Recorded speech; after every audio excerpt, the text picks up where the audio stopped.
are the job interview, known and dreaded by candidates for 100 years, completely useless, persevered with by firms even today. Everybody hates them, don't they? Well, not everyone. I love them. And that's because in 47 years, I've had 27 jobs, and you can imagine how many hundreds of interviews I've had to get those 27 jobs. So in this interview, I'm going to give you 10 tips that I use that have given me a really great strike rate when it comes to interviews. They're easy to do and you can implement them straight away. But firstly, these are not a magic ticket. They don't guarantee you'll get the job. Each of these tips will give you a couple of points over the people who you're competing with, and that way it improves markedly the chances of success for you. So let's look at the first three, and broadly these come under the topic of preparation, but this is not your normal preparation for a job interview. These are the tweaks that you can make to improve your chances. Okay, first one, and it's fairly straightforward. Just make sure you have a pre-prepared answer to all of the idiot questions that you get. By these I mean the, well, what do you do in your spare time? What do you do to relax? One favourite which I always make sure I've got an answer for is, have you got anything you'd like to ask us? Now this is obviously a minefield, but if you just think through what a good question might be that if you were interviewing for the job, you might be looking for as a sign that the person knew what they were doing. Think of something like that. Just have it in your back pocket ready. All of these things are designed theoretically to put you at your ease maybe in an interview, but they are actually elephant traps that you can fall into, and the no, I haven't thought of anything really is a big one. So make sure you've got something for, have you got anything else to ask us? That way you can always fall back on it if nothing has come up during the meeting. Okay, preparation tip number 2, clothes. Now people say, oh, go in a smart clothes, go in a suit. Don't go in a suit, go in jeans, go in shorts, go in whatever. Basically, you know the industry you're in, you know what the default situation is in terms of clothing in that industry, and it's not up to me to lay down rules like that. All I always do is, I always say, I want to be one step more conservative than the people who are likely to be interviewing me. Now that means, you know, if people wear shorts in your industry during the day, I would put on a pair of chinos or something to go in. If people wear t-shirts, I would put a polo shirt on. If people wear open neck shirt and jacket and tie, I might consider open neck shirt and a plain suit. One step more conservative. It means that it takes the whole clothing element out of the decision-making process. Okay, let's just talk about preparation if you're doing an online interview when you're at home. Preparation here is absolutely critical, and you can really get a step ahead of the people that you're competing with just by a few tweaks. So, and this is well known, but it's worth saying, if you're interviewing somebody and they're continually looking up there while they're talking to you, it doesn't theoretically mean that you've made any great mistakes, but it just creates a little barrier. You can get adapters that fit your camera onto your screen. Use one of those. If you can't do that, make sure you're actually looking at the camera lens while you're giving your answers.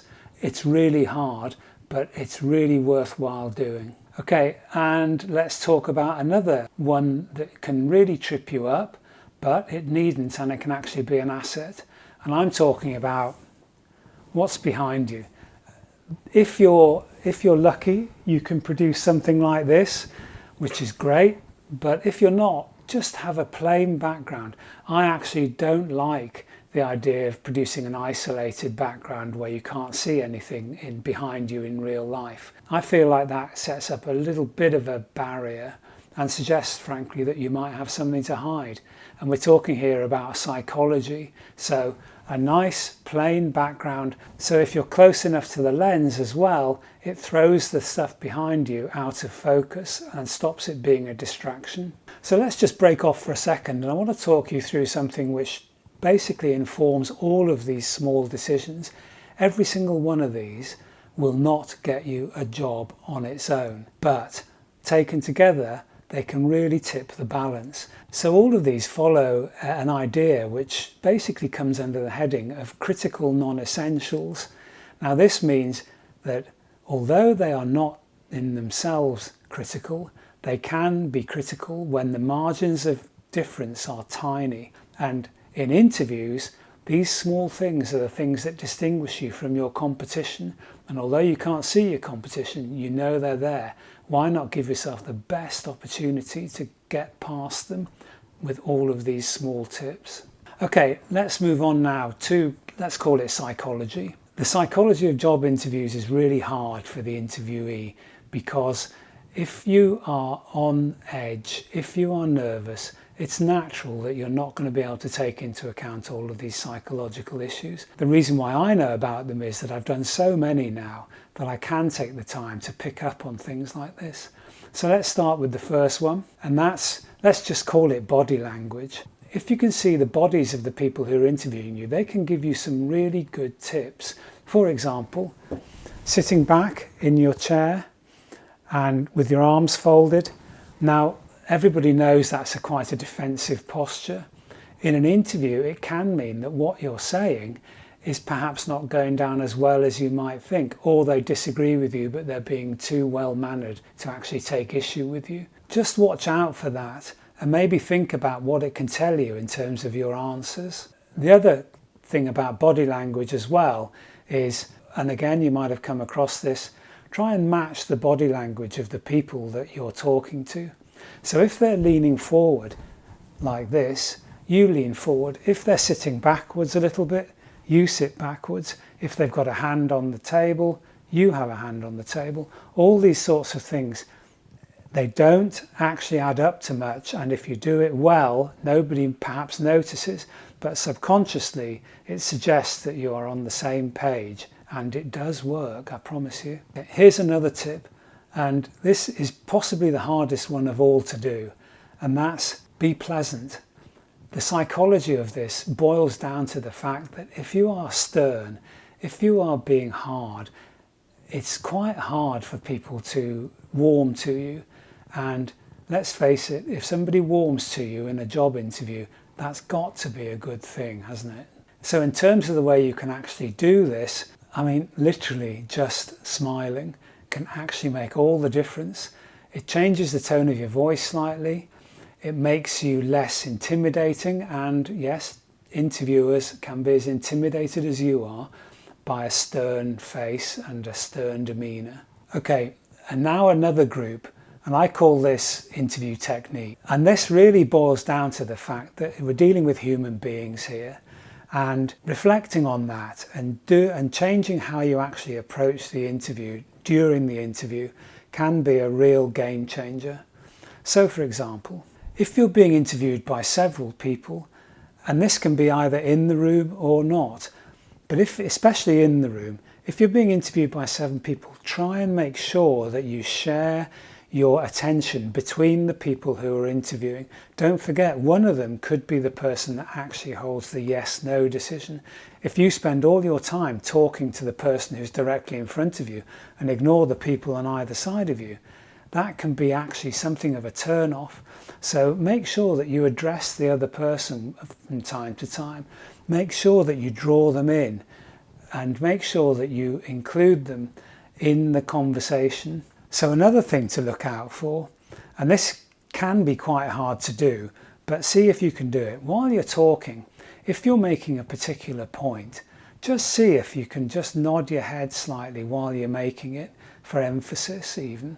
Just see it, because frequently, if you are watching the person carefully, you'll see that they'll echo the nod of your head. That means they agree with you and you're on the right track with that answer. Look out for people who are stony-faced as you talk. Yes, it could just be that they're being hard-nosed while they're interviewing you. And, you know, frankly, don't worry, there's nothing much you can do about that. Okay, so that's 3 groups of tips. And there is one other item that I want to mention, and that is my biggest tip for job interviews is avoid them altogether. And what do I mean by that? Make sure that you can get jobs whenever you can without even having an interview, and that means getting your contacts up to date on LinkedIn. Make sure that all of your really good contacts know that you're in the market for something. Have conversations with them, even if you only talk to them once a year. Make sure that they're aware that you're there. Remind them that you're there. So I've had several instances, and I've had several very lucrative jobs from people who I've worked with in the past, know I can do a good job, and I will come to mind, or I will call them at the right moment and just say, I'm in the market, and do you know of anything that's floating around at the moment? You know what I do. It's amazing how many times people will say, well, no, but I'll keep a lookout for you. And I have had several jobs from exactly that circumstance. Really get out there, put yourself out there. And by that, I don't mean stick the little thing on LinkedIn that says you're available for work. That's horrible. I never do that. But contact the people, contact your contacts. Make sure they know you're in the market. You won't regret it. So look, I hope you found these interesting. Yes, you'll know some of them. Yes, you will have already done some of them. Some of them won't be new, but maybe one or two of them will. Every single one of these little tips and hacks that you can do during an interview means that you distinguish yourself from the other candidates. And in the world of critical non-essentials, that can just put you half a step ahead. And that's all you need, because don't forget, you're in a competition. It's not how good you are at the job itself. At this point, it's how well you can do your job interview. I mentioned marketing beforehand. Here's a little bit of marketing for you. Can you please subscribe, like, anything you like, react, disagree with me violently, anything at all, that's great. And I'll see you next time when I'm going to focus in a bit more on marketing yourself. From my 27 jobs in 45 years, I've learned a thing or two about that as well. So I'll see you then. Thanks.